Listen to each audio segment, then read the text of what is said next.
Les relations entre Anthony Delon et son père n'ont jamais été au beau fixe.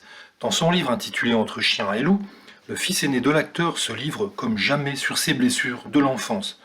Dans un entretien accordé au journal Le Monde samedi 30 avril, il s'est notamment livré sur les violences de son père durant son enfance.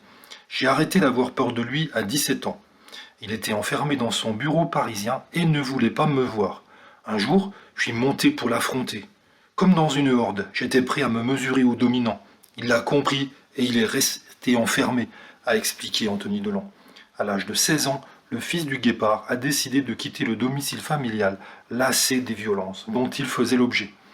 J'aurais pu en déduire que cet homme, mon père, ne m'aimait pas, et ainsi le laisser anéantir une partie de moi. Mais j'avais compris qu'il m'avait désiré comme rien d'autre au monde. De cet amour et de cette fougue sans limite, si propre à la jeunesse, témoigne-t-il. Lui qui a eu une grande discussion avec son père à la suite de la publication de cette autobiographie. Et ce dimanche 1er mai, Anthony était convié par Michel Drucker dans Vivement Dimanche pour parler de son livre.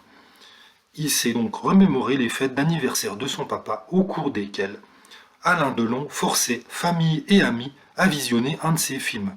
Culture oblige. Michel Drucker a donc changé de sujet en reprenant une phrase issue du livre d'Anthony dans laquelle on apprend qu'Alain Delon ne demandait jamais à son fils comment il allait.